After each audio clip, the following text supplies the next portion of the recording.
बच्चों निलंबन क्या होता है ना। तो देखो, ये प्रश्न है निलंबन क्या है और इसके अथवा में टिंडल प्रभाव क्या है। ये 2 मार्क्स का है, इन दोनों में से कोई एक करना है। तो आप इसका उत्तर क्या लिखोगे? एक असमांगी मिश्रण जिसके कण घुलते नहीं हैं लेकिन माध्यम को समविष्ट माध्यम के समविष्ट में निलंबित रहते हैं, निलंबन कहलाता है। उदाहरण के लिए, अगर अपन थोड़ा सा आटा लें और उसको अपन पानी में घोल दें तो आटे तथा पानी का मिश्रण, चौक जिसे अपन बोर्ड पे लिखते हैं, चौक तथा चौक का चूरा करके अपन पानी में मिला दें तो चौक और पानी का मिश्रण, और हवा में धूल कणों का मिश्रण, तेल तथा पानी का मिश्रण, तेल में अगर पानी पे अगर अपन तेल की बूंद डाल दें या और तो मिश्रण, इस तरह का जो है ये निलंबन कहलाता है। अब उसके बाद अगला प्रश्न है टिंडल प्रभाव क्या होता है। तो जब प्रकाश किसी कोलाइडी माध्यम से होकर गुजरता है तो प्रकाश का प्रकीर्णन होता है तथा प्रकाश का मार्ग दिखाई देने लगता है। प्रकाश की इस घटना को टिंडल प्रभाव कहा जाता है। उदाहरण के लिए, जब हम बंद अंधेरे कमरे में खिड़की के छिद्र में से प्रकाश आता है तो धूल के कण चमकते हुए दिखाई देते हैं, यह टिंडल प्रभाव है। फिर एक अगला प्रश्न है,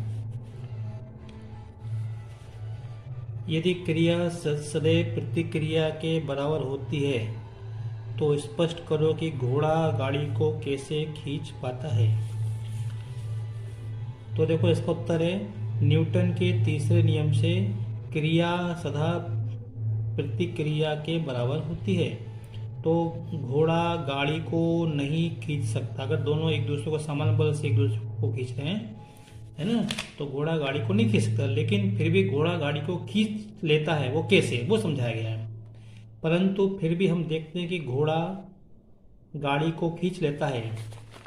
इसका कारण है घोड़े द्वारा गाड़ी पर लगाया गया बल जब गाड़ी के पहियों पर विपरीत दिशा में लगते घर्षण बल से अधिक होता है, तब ही गाड़ी आगे बढ़ती है और घोड़ा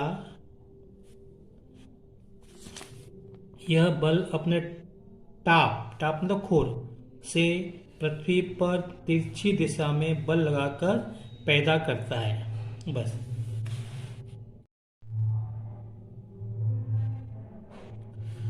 तो देखो, जैसे ये घोड़ा गाड़ी को खींच रहा है, तो घोड़ा आगे बढ़ने के लिए जो है अपने पैरों से इस जमीन को दबाता है, जैसा कि आप देख रहे हो। तो होता क्या है कि जब ये पैरों से दबाता है तो एक तो इसका जो वजन है वो नीचे की ओर लगता है, पृथ्वी को दबा है, तो ठीक इसके विपरीत प्रतिक्रिया ऊपर की ओर होती है।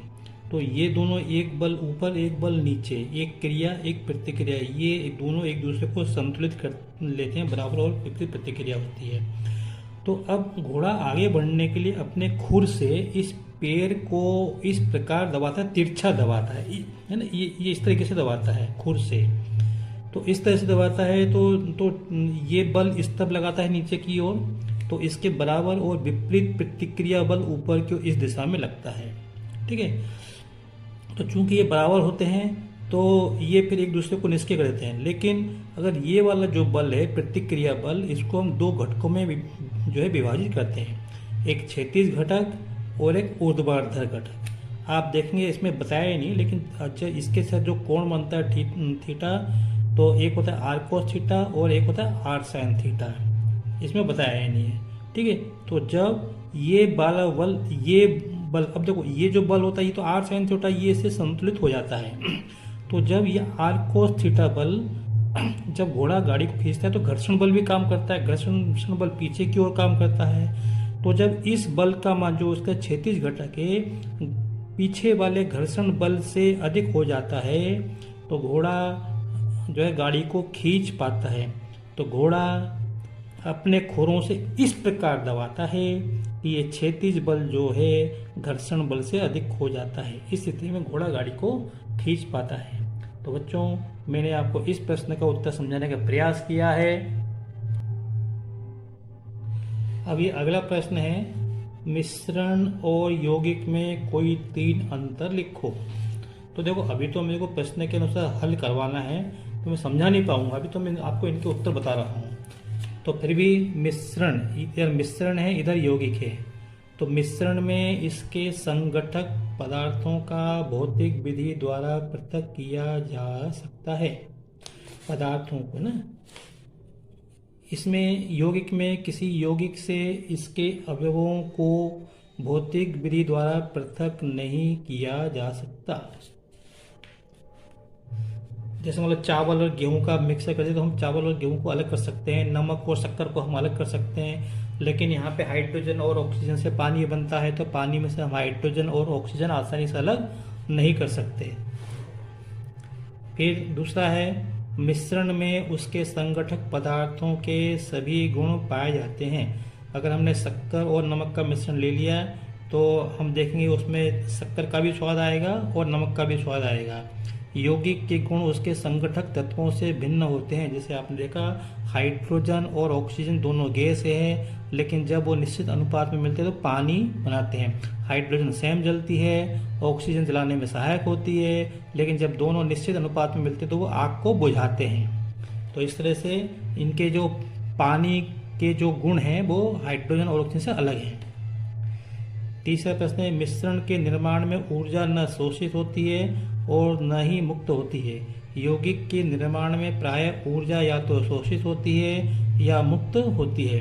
आपने देखा, जब हम खाना खाते हैं और खाना जब पेट में जाता है तो वो पचता है तो उससे ऊर्जा बनती है ना, तो उसमें ऊर्जा निकलती है। इसी प्रकार जब क्या कहते हैं, मैग्नीशियम का तार दीपावली पे जब अपन जलाते हैं तो उससे क्या मतलब ऊर्जा निकलती है।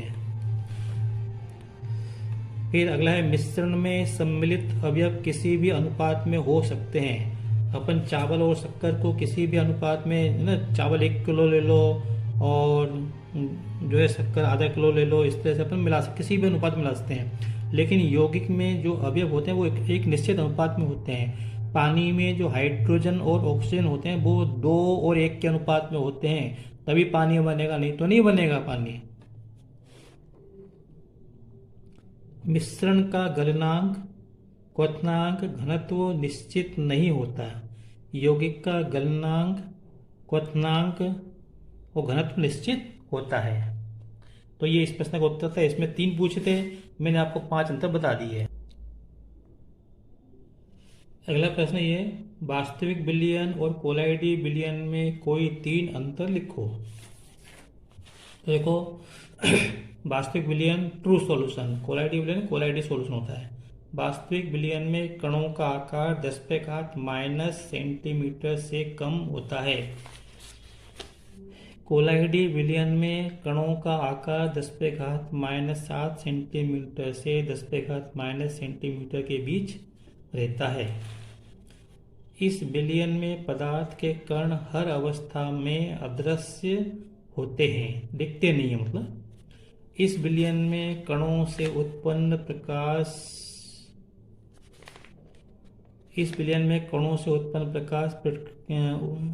प्रकीर्णन को देखा जा सकता है। इस विलयन का परासरण दाब अधिक होता है और इसका परासरण दाब कम होता है। तो ये मैंने आपको 3 उत्तर इसके 3 अंतर बता दिए। बस अभी इतना ही, बाकी के प्रश्न अगले वीडियो में करेंगे। ठीक है बच्चों, थैंक यू।